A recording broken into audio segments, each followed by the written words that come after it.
Hello, my name is Al. I'm AP Comfort, and this is Kayla, who is just a wonderful sweetie, and I'm so glad that she's here.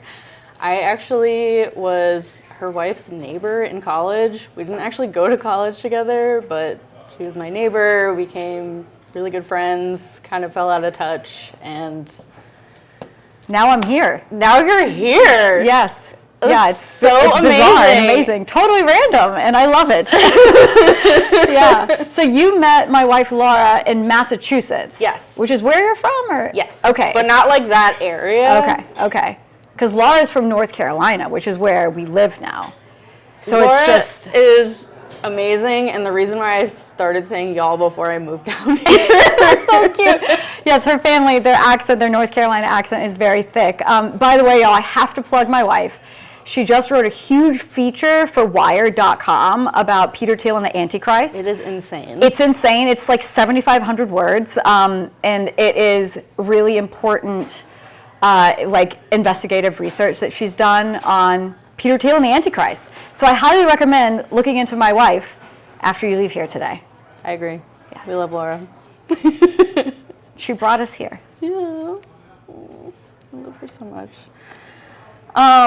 How are you feeling about all this insane press and winning at Ignatz? Mm-hmm. It's been great. Yeah, it's been great. So Precious Rubbish, that this is what we're here to talk about, is my debut graphic memoir about my terrible, terrible childhood.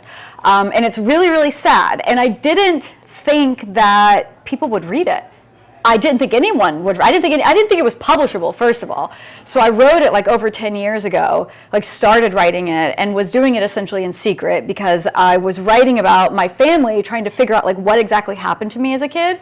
But I didn't want them to see it. I didn't want to hurt them, you know? So I certainly wasn't like ambitious or like trying to publish or like be a part of like a comics community at all. I was just like living in a shithole in Texas, like drinking myself to death, making this work. So when I finally got to a place where I felt safe, like I had enough distance, like I'd been sober for a few years, gone to, trauma therapy, like accepted the identity of being a survivor.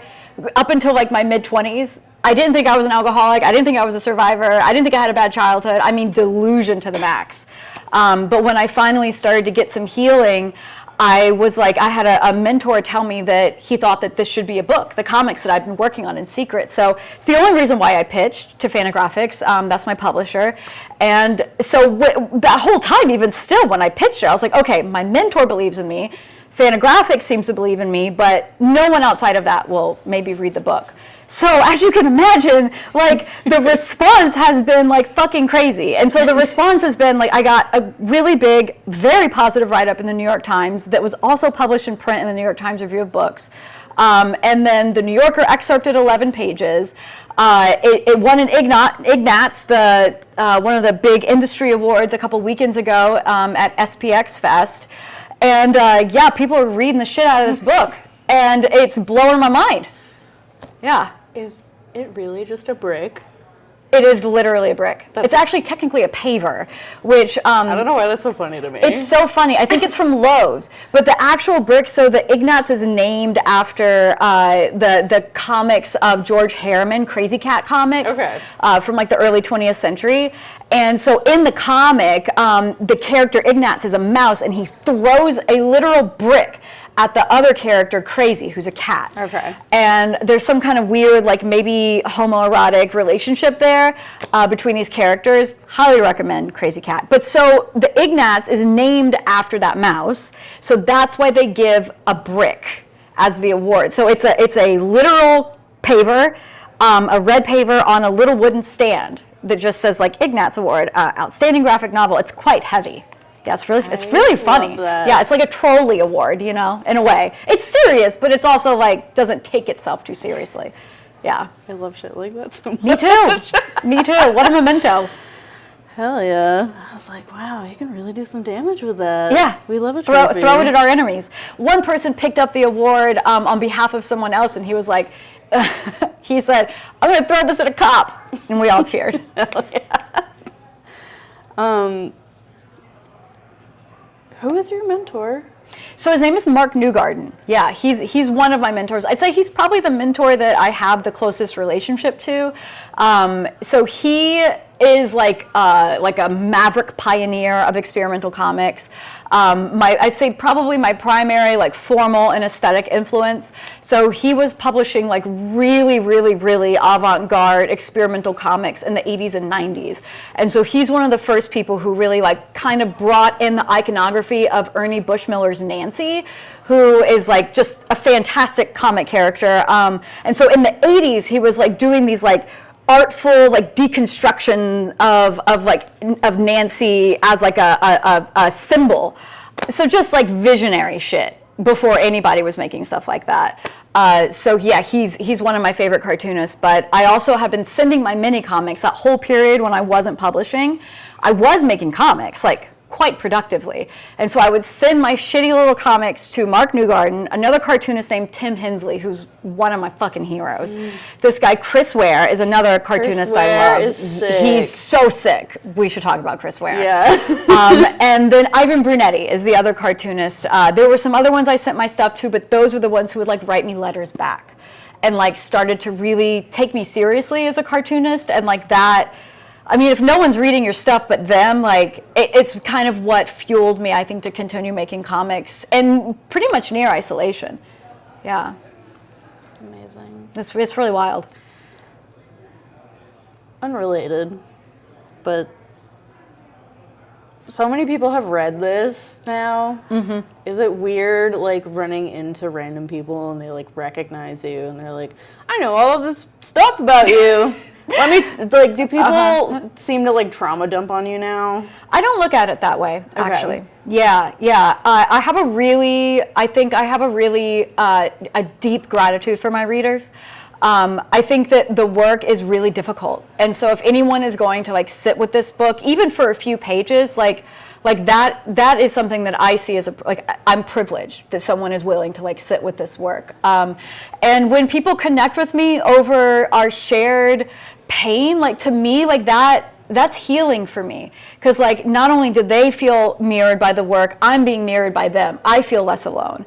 And so like knowing that there are so many people out there who are finding this work and like telling me that it's like doing something active for them in their life, that it's like helping them feel like there was a witness to what happened to them in their childhood. Like that's a big fucking deal. It's kind of beautiful. It's beautiful. And like I take that like really seriously. And when someone is like willing to be vulnerable with me, like I try to like honor that, you know? And I have across the entire spectrum of like type of human presentation are my readers. I mean, from like older white guys to like young punk trans kids and everyone in between. It's miraculous how this book, like how it projects a sense of availability to readership from all different levels of literacy too, is remarkable. So I'm obsessed with my readers. I love meeting people, you know, if they read the book or they're interested in reading the book. Like it's all just like, I'm so lucky,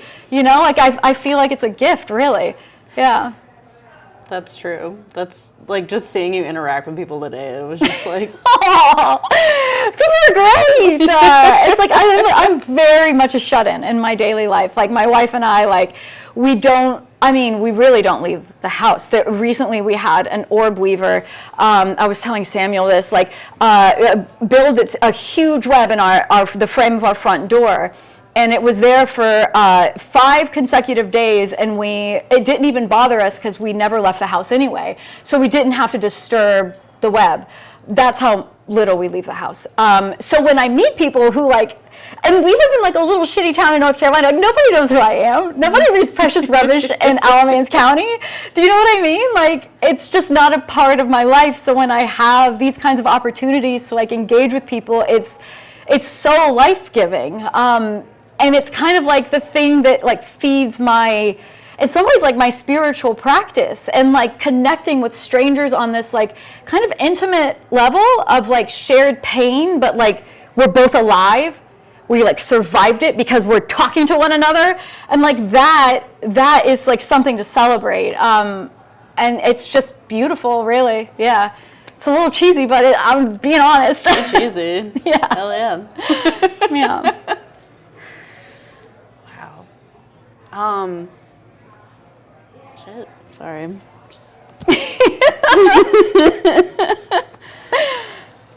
Oh, let's talk about Jimmy Corrigan. Jimmy Corrigan. Yes, I would love to talk about Jimmy Corrigan. Yeah. So earlier we were talking about, and I'm like kicking myself for bringing this up earlier. No, it's good. Now we know what to talk about. When I first read your book, it was like the first time I was like really fully immersed into like another world. Besides the first time I read Jimmy Corrigan's Smartest Boy on Earth. Mm-hmm. I was just like, I was in it. And That's it was so crazy to hear. fucked up. Like, That's really, really bleak. and I don't even know, well, they're both really bleak. Yes, that's true. Which one's bleaker, do you think? I don't know. I'm going to have to read Jimmy. Yeah. Let's read it again. We'll compare notes. Yeah. Let's see who wins in sadness.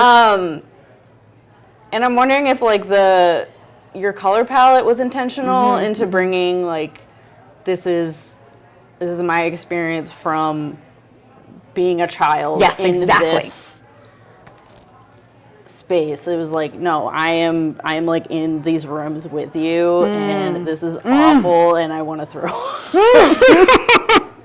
I have this one sweet, poor Goodreads reviewer who said, I think she gave me like 2 stars, and she said that it made her want to throw up twice.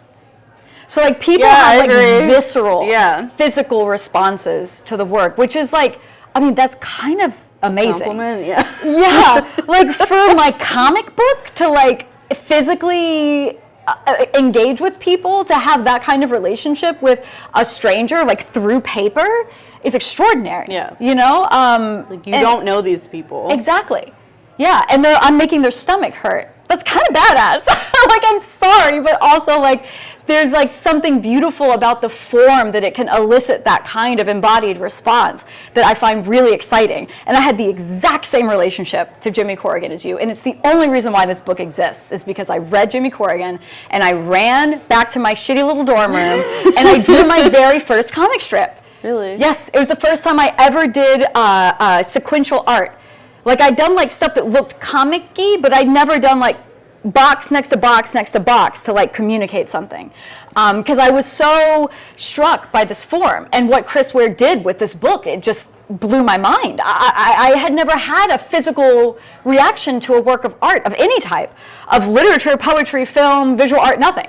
Like I was an artist, I loved art, but I read Jimmy Corrigan and then I was like, what is this? You know, the spell of a form that's like witchcraft. Like, how am I feeling so much? And it's he crazy. does it without like a lot of words. Yes. Which I so think, much like self-restraint. Yes. Yes. Which Absolutely. you also do. Mm-hmm. Thank you. Yes. I ruthlessly edit my work. Yeah, and I think that probably, I've never even connected those dots before, but it's so great that you say that, because I think that there is a subconscious connection there between, I think, like the writing style of Chris Ware and the way that I just try to, so like if I write a comic, I then try and pare it down, I cut as many words as possible until it's just, I can't take a single word out or it sort of falls apart. Like I want it to just be the nugget of the idea, the nugget of the truth in a way. I find that kind of writing really interesting myself. Like I really like just sharp, contained, clear writing. And so that's sort of like what I am going for in this work, except for like the blurb on the back of my book is actually a text message from my bio mom. That's also a text message from her.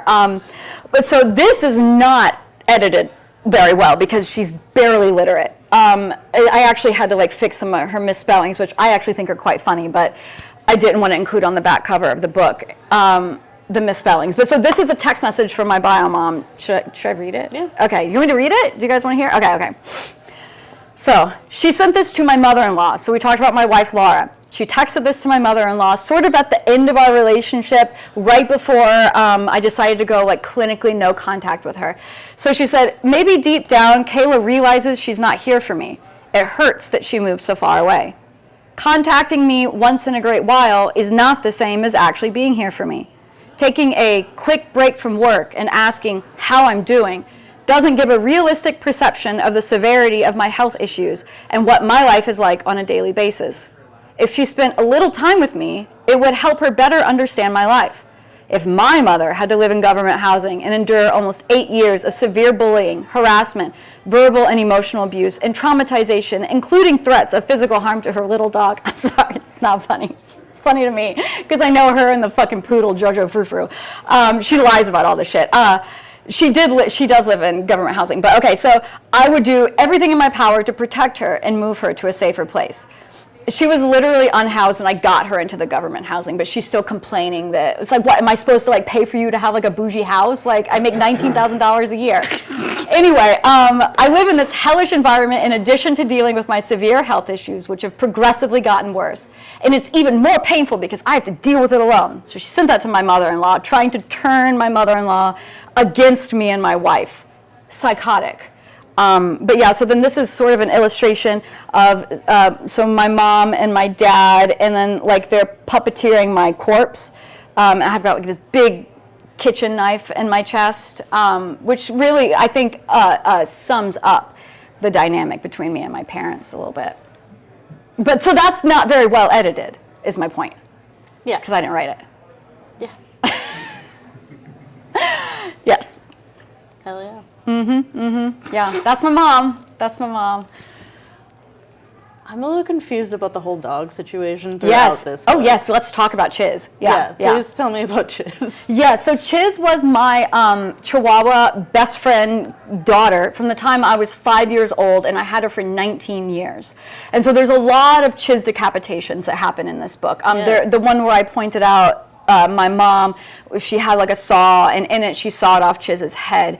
She didn't actually do that, but she did abuse my dog when I, content warning, y'all, in case you haven't guessed, if you need to leave at any point. But so the subject matter of my book and my life is very rough, big words, big scary words, very scary things happen to me, so I will be talking about that directly. But yeah, so she abused my little dog when I would stay at my dad's because they were divorced. Right. So every other weekend, I would go to my dad's house, and when he didn't want my dog to come with me, I had to leave her at home in the trailer with my mom, and I would come back, and Chiz would be like underneath a table shivering. And it just like freaked me the fuck out. And my brother used to like take my dog into his bedroom, and he would just like take her and lock the door. No. He's also a psychopath. Yeah. Yeah, very scary stuff. Yeah. And so, but my mom has this poodle obsession. So I have a paper doll of her. So I have 2 paper dolls of my mom. Paper dolls are so funny to me. You think they're funny? Oh, I'm so happy to hear that. They're so gross and so funny. Okay. Paper doll, Ma paper doll. Okay. Yeah, so here's the poodle. She's had multiple poodles. And, oh my God, okay. So these are her legs. So part of the paper doll is you can put on different legs because she is really, I don't even know if she's still alive, so I don't know if I should use present tense, words or whatever, but let's assume she is. I don't know. So she is has really bad health, and a lot of it is like a self-inflicted deterioration. So refusing to change her own diaper, refusing to take her medication, refusing to clean her wounds. So she let her legs get so infected because she picked at her skin that they got super infected that she got sepsis. Sepsis from blew up, bright red, oozing legs. That's cool, Mom. I know. And she told me that she decided to use the tissue boxes, the Kleenex boxes in her apartment as shoes so they would collect the fluid as she shuffled around her apartment. It's insane. It's fucking insane. But so you can put these legs on her, and you can put on her dirty nightgown, and if you want to cover up her dirty diaper. Which the last time I physically saw my bio mom, she forced me to rub her feet. I had to get on my knees and rub her feet, and she would not get up and would not put on pants. So she was wearing a diaper in her lazy boy. Classy broad, man. Real classy girl. So yeah, that was January of 2020 was the last time I laid eyes on my mother. Yeah. But so that's the paper doll something. And the humor, I think it's funny, but not everyone does. So it's refreshing. It's refreshing to hear that you find that funny. Yeah, honestly. Yeah, no, I love all the little like games. And Yes, all kinds of interactive elements. This is a board game, a playable board game in the middle of the book. yes, and then there's like word scrambles that are like, oh, this is so fun, and then it's just like incest. Yeah, that's exactly right. Yes. Oh my God, I wonder if I can flip to that one. And then there's another one that's like the letter. Here's the incest one. Yeah. And then there's another one, a word scramble where it's very obviously rape. Yes. You know, like you can spell ape, but it's rape. Yeah. So just like, man, it's Also, brutal. like this one, like taking the garbage out with like there's too much stuff in the garage. Yes, the hoarded like, garage. This is so relatable. Yes. Okay, so little Kayla is just like green because she's sick and she's got a clothespin on her nose. And so this maze says, something sure does stink. Oh no, it seems that nobody has taken out the trash all month. Good grief. Now little Kayla's going to have to get through the hoarded garage to find that stinky bag. Is your nose sharp enough to find it? See if you can help her sniff it out. So the idea is you go through the maze to try to get to the trash bag. Because at my bio dad's house, they would just like take the bags of trash and throw them in the garage. Just piled, just fucking foul. Yeah. I'm a real clean freak now, as you can imagine. Yeah. Yeah. Yep. All kinds of little things in here. I am curious though why you decided to put the recipes in though. That's a good question. Yeah, so people have, can I ask you, what was your impression when you got to the recipes? Like, how did they sort of hit for you? It was like, this is like one thing I remember that was nice. That's what people say. Yeah, I love that, because it's actually, in some ways, so I'm half Mexican, and I've like really sort of just like battled my identity, you know? So the recipes are sort of like me, it's like the only time that I really, with any sort of like directness, tried to engage with my complicated, you know, whatever, you know, because it's tough, like when that part of my heritage is connected to like my abuser, you know? So like the things about me that like, you know, signal to me that I'm Mexican, like literally like my nose comes from my father, my hair texture, my father, and like he's like this like scary, you know, creep of a psychopath. And I also was like raised by my white mom, so I don't have the connection to my native language, my family's native language, Spanish. So these recipes are like me, it's the only time I feel like I really sort of peel back the layer and try to look at that with any sort of clarity. But that's like, I feel like the reason maybe those land as not so bad is because that's just like the least of my worries. You know what I mean? Yeah. Like like being like Latinx, like it's like that's not that bad. You know, like my struggles with that or my like wrestling with that identity compared to like incest and addiction and all these other things. So I think the energy maybe that goes into these recipes, and I think also they're vegan, so it gives you like a bit of a sense of like who Kayla is who wrote the book. So it's like Kayla outside of the world of her childhood, like cooking. So like how could the author have made this recipe if maybe she didn't make this food? So Kayla's eating. So Kayla survived, she's vegan, she's taking care of herself, she's wrestling with her identity, she's, you know, writing this recipe. So I think in some ways that like that's, my readers have told me all this, by the way. I had no fucking clue. No idea. I was like, I don't know, I'm just doing a recipe, you know? Yeah. It just like came to me. It was just an idea I had. So yeah. It's also like a nice page break. Like sequentially. Yes, that's right. Those and the fashion pages. The fashion pages, like the Betty and Veronica ones. Did you find those bleak or actually as like kind of moments of respite? Sometimes they were restful, and other times I was like, I don't want to be in an office now. Because you never know who's working there with you. It could be this sad sack. Yeah. So these are based on exactly what you said, like the Betty and Veronica, like pinups. Yes. From the comics of our youth, which I fucking adored. And like those girls, their waists, I think like literally triggered my body dysmorphia. Like they're just so impossibly tiny and they're so impossibly hot and fashionable, especially Veronica because she was rich. I wanted so bad to be Veronica when I was a kid. Like, I think that's why I draw this book in this style. Yeah. And one of the reasons I think is because I want to embody this work that completely like enraptured my young mind, you know, and this like clean, beautiful, like fashionable world that seemed like nothing bad happened to, you know, I mean, except for like fighting over Archie. Could you imagine if that was like the worst thing that happened to you in high school? Ew. Like, Jesus Christ.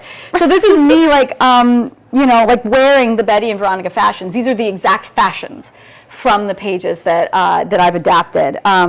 You know, but just with my dumpy head and my hairy legs. And in the back, you have, in the very, very back, you have all of where you referenced frames meticulously. from. Yeah. Yeah. Do you think you would ever like do a side-by-side, like a whole book that's just side-by-side?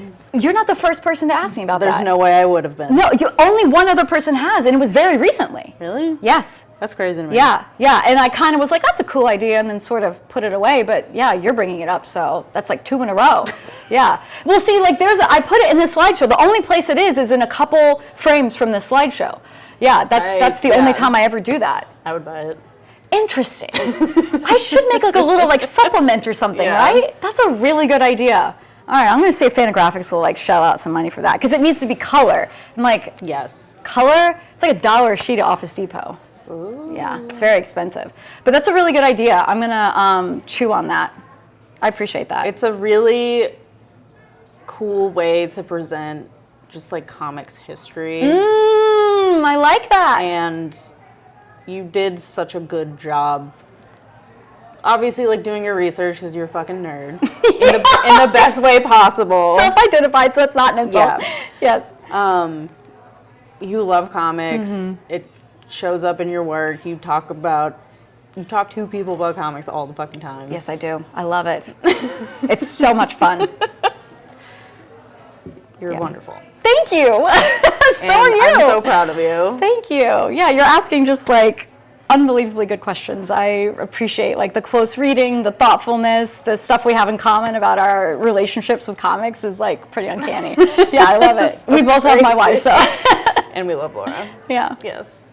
That's amazing. Cool. Any questions? I'm going to open up the floor. I just want to follow up on the last thing that you were saying with the side-by-sides, because I haven't read the comic yet, but I'm obviously going to get it after this. But, that honestly was one of the things that sold it to me, because there's that nostalgic, there's that thing of what they were showing us, and then there's the life that you were actually living in stark parallel. Exactly. Yes. And I wouldn't catch probably all those in the moment. Right. But because they're literally side-by-side, Oh, okay. it's a really great, clever gut punch. Very happy to hear that. Okay, great. That is very interesting. And okay. also, like, the familiarity with the older stuff. I just like the history stuff, and then it makes me want to go back and read the old. Yeah, and a lot of the stuff that I'm referencing too is like kind of obscure. So a lot of what I adapt comes from the public domain, and so I try to like sort of limit myself to that most of the time. And so I find like really bizarre stuff. Like from 1943, this Jolly Jingles comic, number 10, Super Duck, is just like no one's ever, like some people have read that, but not many. Then these other comics called Kitty Comics by this one like fucking weirdo, like real weird. Dummy Zine is actually doing an issue, working on developing content for an issue for a cartoonist that I found in the public domain and adapted the work from. And so randomly, a friend, John Kelly, also is like doing a deep dive into this guy's stuff. So a lot of the shit in here is like quite obscure. So something interesting that could happen is sort of like resurfacing like truly forgotten comics from the mid-century that I think, I love archival stuff. It's just like so satisfying. Yeah. Yes? What tools did you use? I know that. All digital. Okay. Entirely digital. Yes, this book does not exist outside of the physical form that you can buy it in. But that's not to say I'm not a traditional artist, because I actually learned comics totally traditionally through like nib and ink on like big pieces of like fancy paper, you know. And I was like an oil painter, and I did sculpture and like giant puppets and all sorts of stuff. But I mentioned that after college, I was back in Texas, in a shithole in Texas, and that shithole was my dad's house. And so I was, after college, I brought all my art from Massachusetts down to Texas and was living in my childhood bedroom where like just like all this bad shit happened, just like yikes, totally in denial, you know. But so I had all this art. My self-esteem was beyond non-existent. It was like the inverse of self-esteem, you know what I mean? And I had hauled all this art and put it in this hoarded garage. It was still hoarded by the time I graduated from college. And so I was storing it in my dad's garage, and like I felt guilty that it took up physical space. Like I felt just guilty that it existed. My dad wasn't complaining about it. Yeah. I just like was like, oh, like I'm taking up too much space in this world in every conceivable way. So I threw it all out. I took all this art from college and I trashed it in a dumpster.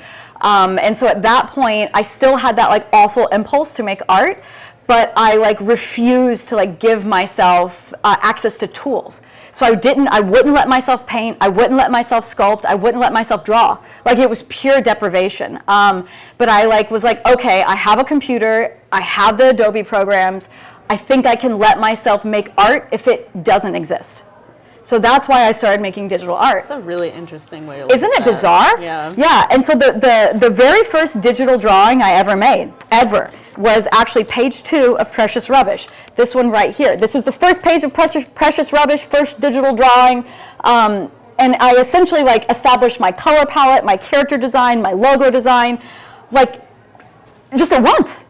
It just literally came out like that, not for any purpose. It just was, I had to do it, so I just did it. And so then I've really grown to love what digital drawing offers me, especially as a cartoonist who works with like fractured memory, because I can easily go back into the work and rewrite it and redraw it and like get closer and closer and closer to the truth.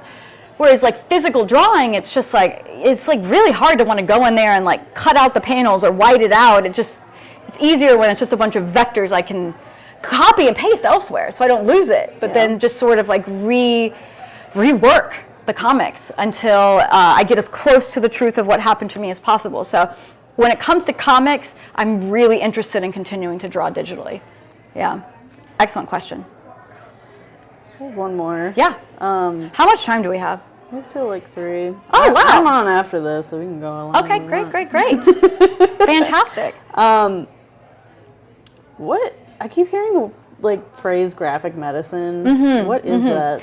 Yeah, so it's sort of a new like field of study that's very exciting and like cutting edge, I feel like. So there's this like community of mostly I think like academics and like medical practitioners. Okay. So I think a lot of specifically like mental health practitioners who like came together to like form a community of professionals to study comics as first-person accounts of physical and mental health. So using it essentially comics as a primary source, like for practitioners to better understand like clinically what's happening to people.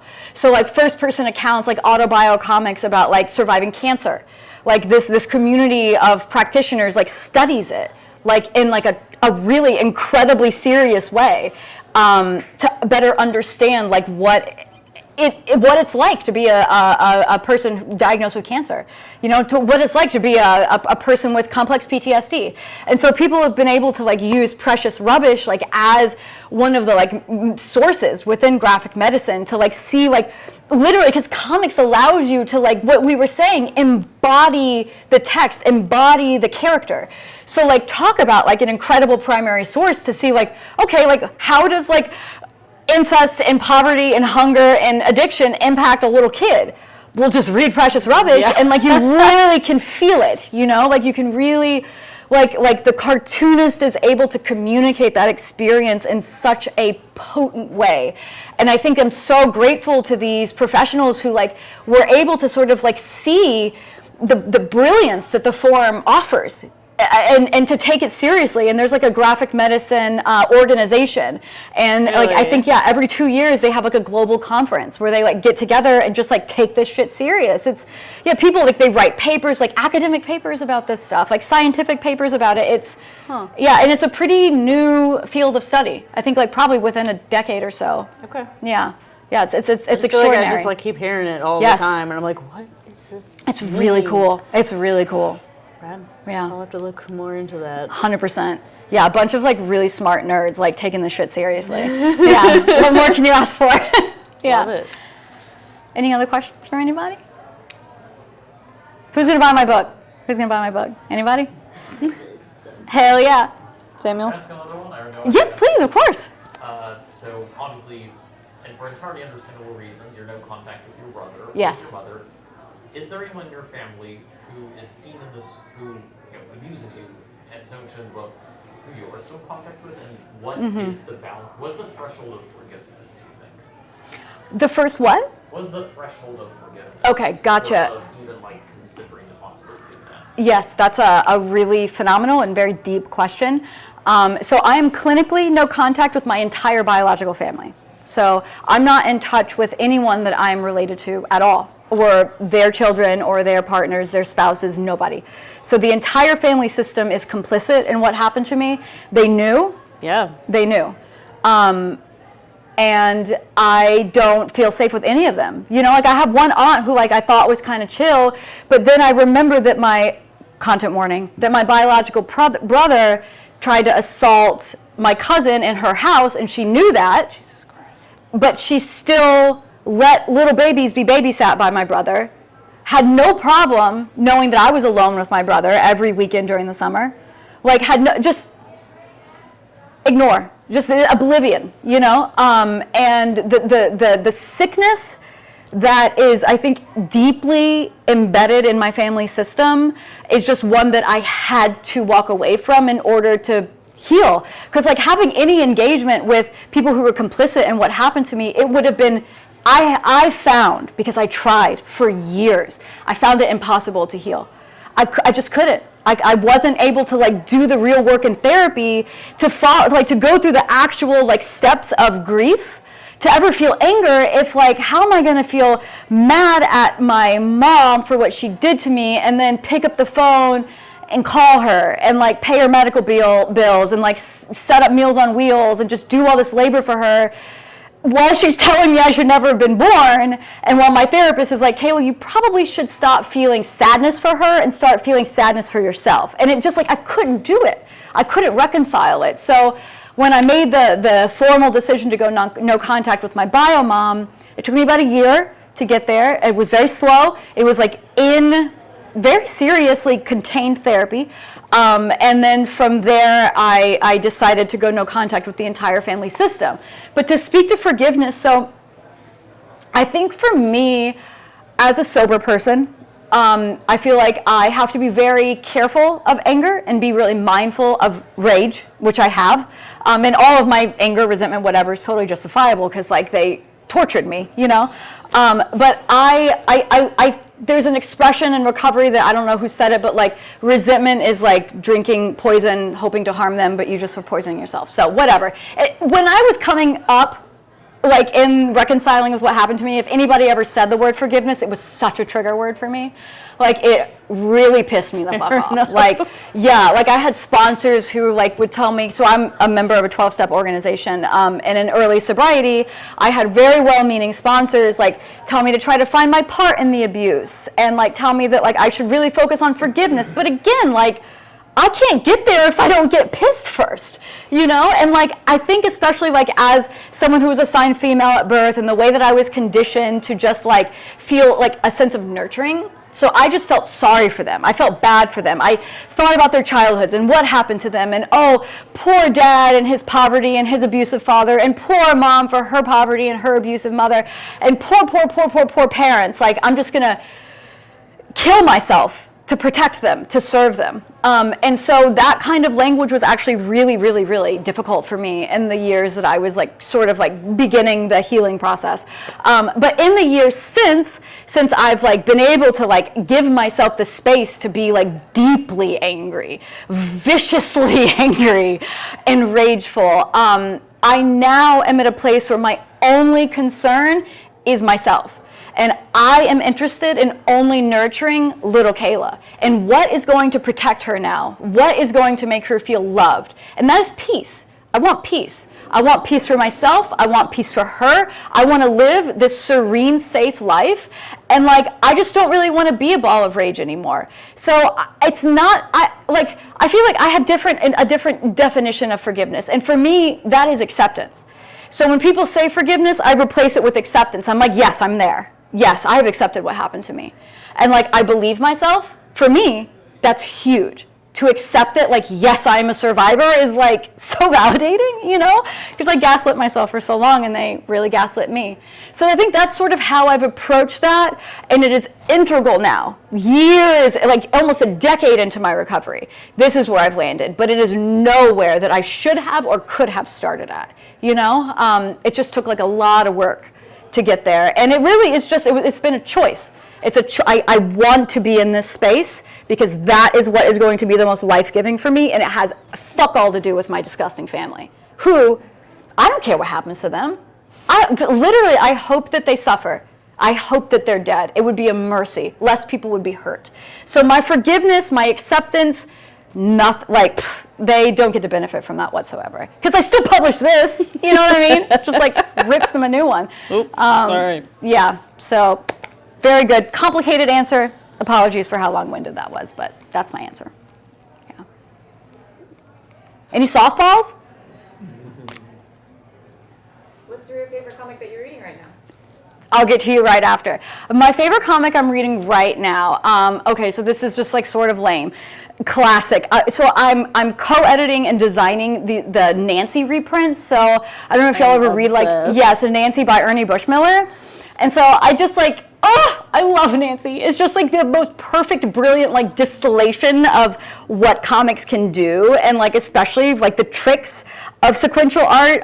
It's just like the Platonic form of genius, I feel like, or Bushmiller's Nancy comic. So I'm working on that right now. So that's like the most sort of like present thing. But in terms of contemporary comics, I mean, I fucking love Al's work. Y'all all should go get her comics too. I'm also reading, I love memoir comics, autobio comics.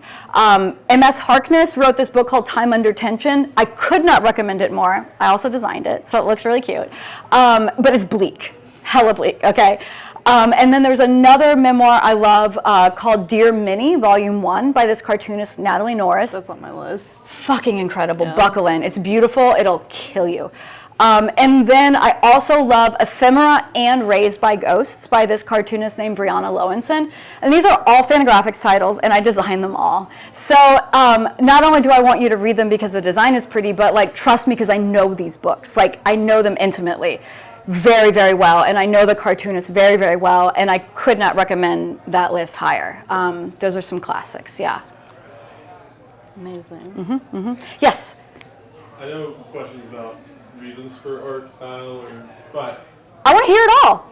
I'm curious about using no, like, hard blacks and blue. That's a really good question. Brilliant! Yes. Okay. That's it, yeah. Oh my God. So thrilled that you brought that up. Very few people notice that. Like people who've read the book inside out, thought about it, like conversed with me deeply about it, like don't notice that there's no black line. Okay, so most of my understanding of this work has been what my readers tell me, okay? And one of the things I've learned about this book is that the lack of black was it was an intuitive decision. So I established this palette, and I think mostly probably because like I'm really interested when other artists use unconventional color in their line. So I think the first time I noticed that was like when I used to study stills of Ren and Stimpy. I would like pause my DVD and just like look at the close-ups and be like, oh, that's a brown line around Stimpy's head. That's so cool. Like, who would think to do that, you know? So I would sort of like start to pull that into my own art and cartooning. And then I used to collect like ephemera. I still kind of do, but not as much. But around the time when I was first starting to write Precious Rubbish, I can't even say it. I was collecting comic cards. There are these, so comic with a K, card with a K.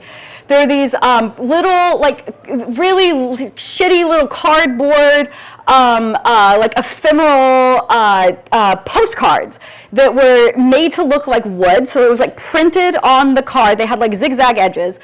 Printed to look like wood with a gag cartoon printed on it. And so I was collecting these because I thought that the art style was just like really good. The humor was like so offensive, and to me, I find that really interesting. A lot of the stuff I'm referencing is actually like quite offensive source material. So I just am very interested in owning it, you know what I mean? Like flipping it and being like, this is mine now, you little fucker. You know what I mean? So there's like a reverence, but there's also a revulsion. But so these comic cards are just like so achingly sexist. And I love them. So I was like, I'm just gonna lift this palette. So without even really being too conscious about it, when I first drew this page, I just was collecting comic cards, reading mid-century kids comics, and this is just what came out of it. And so once I drew this and colored it, I was like, that's hot. Oh, it looks good. Like, why would I change it? The only thing that I've really edited since, that was 2013, I think, when I drew this first comic, was I changed the CMYK values of the yellow. Otherwise, I think it's pretty much essentially exactly the palette that I established when I first drew it. And so some of the things that I've realized occur with the absence of black is that this book creates an inescapable world that I sort of lock the reader into. So like including not having like a braggy blurb on the back. Instead, I have this deranged text message from my bio mom. There's nowhere to go. The end pages. So much violence everywhere, violence. You're just like stuck in this world, and there's not even anything black. You can't like hang on. You can't sink in. There's nowhere to land. There are also no hard right angles. Everything is rounded. So like the idea I've learned in retrospect is that it creates this like you like slide through this like hideous, torturous amusement park. And there's literally, you can't ever get your bearings. And I think it creates this sort of like mental trick or something on the reader that is really, I think it's part of what facilitates this like intense embodied reaction that people have to the work. Of just like never, I think it like part of the thing that makes you nauseous, you know? It's like these little tricks that I did, sort of like without too much self-awareness or like, I wasn't thinking too deeply about it. Another thing that I think kind of like gets us there is the fact that like my character, my head never changes facial expressions. It's the same head that I literally copy and paste over and over and over and over and over. You also never see my abuser's full face. They're always in like 3/4 view, like shrouded. A hat covers their eyes. You don't see their eyes. And I think that, again, I learned this in retrospect. The idea, what I was getting at, because I was so smart when I did this, was just that you never can identify with any character but little Kayla. Like the reader can only project themselves on her. So like even if maybe like you're not a great person and you read the book, you still can't identify with my parents. Like you don't know their names, you don't know what they look like, there's no identifying information about them. The book is Kayla. Like it just is a vehicle, so like I'm putting myself there basically as a little toy car, and you put yourself in it, and we drive around together through your childhood, you know? But so I think that all those things sort of work, like orchestrate together to create, unintentionally again, I'm not like some kind of mad scientist, to create something that's just like been a really extraordinary experience for the reader that just kind of accidentally all happened at once. I think it's because I didn't make this work self-consciously. I truly do think that. It just spills out. It just came out. It just is pure instinct. Like, I was like, and I wasn't like, oh, like, this is breaking this rule. Copy and pasting, like, that's kind of a no-no. You know what I mean? Like, I'm supposed to be like a nib and ink cartoonist, like, really knowing how to, like, draw a hand perfectly or whatever. But here I am, like, copy and pasting a head for 200 pages. There's, like, some things that I'm kind of, you know, blurring some rules there. But I think that, like, that lack of self-consciousness was because I wasn't anticipating the book being read or critiqued or reviewed. It just was like a really pure endeavor to understand what happened to me as a child. Yeah, it was for you. That's true. And that was for everybody. That's right. It's fucking cool though, right? It's fucking cool. It's fucking cool, man. Comics are magic. I swear to God. They are. They really are. I cry. But you guys all know that. You're here. Yes. What you said about the yellow interested me. Oh, yeah. You changed the hue of the yellow as it was originally.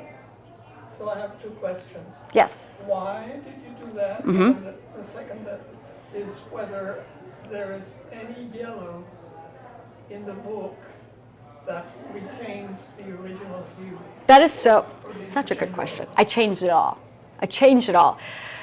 Obsessively, actually. So I went through the digital files of this book, and I made sure that every instance of every color in my palette has the exact same CMYK values.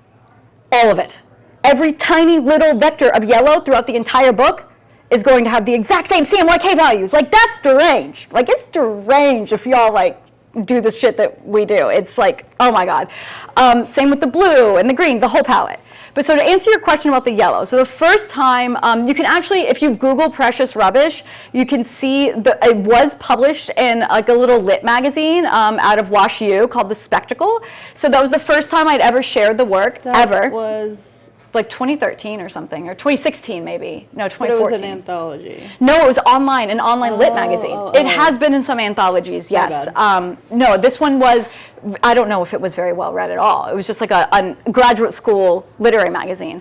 And so I had a friend who like knew about the work personally because we were friends, and so she wanted to publish it. So I consented to that. That's where you can find the original yellow, and you can compare it to this yellow and tell me which one you like better. I personally like this yellow better because I found that other yellow, it just like, it was sickly, but not in a satisfying way. Like sort of it's like spiritually, it just was like, it always sort of bothered me.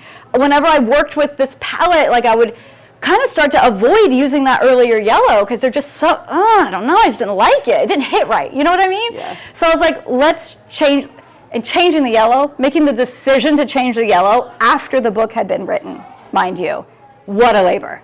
And I just like, I actually increased, so I don't think there's no K value, so that's the black. I decreased the cyan, and I increased the magenta, and then I think I put the Y, the yellow, at 100%. And the main thing that I tweaked was lowering the cyan and increasing the magenta so it would become a little bit deeper, a little richer, more of like a goldenrod yellow. And something really, really interesting, y'all, that a reader has told me, is that she said that when she read this book, the yellow was a character for her. The yellow is a character. And I was like, brilliant, love it. And she said that the yellow of the room would elicit a physical nauseating response for her. That like, because I think that's the childhood bedroom, you know, that I draw over and over and over again, and it's oftentimes used as like a big background color, and all the ads, these like totally twisted, fucked up ads, they're all yellow. But yeah, so there's a light yellow, and then there's a regular yellow, and even the light yellow, it's not the same like exact yellow as the earlier one. It's more based on the reimagination of the yellow. So very fun, like technical question. I love it. Did I answer your question? Okay, great. Any other questions? Okay, great. Well, come find my table. I'd love to sell you a copy of the book and sign you a personalized book plate, and I'll give you a free mini comic. Yeah, that's a pretty good deal. All right, thank you guys. Thank you. Thanks, everybody. Thank you.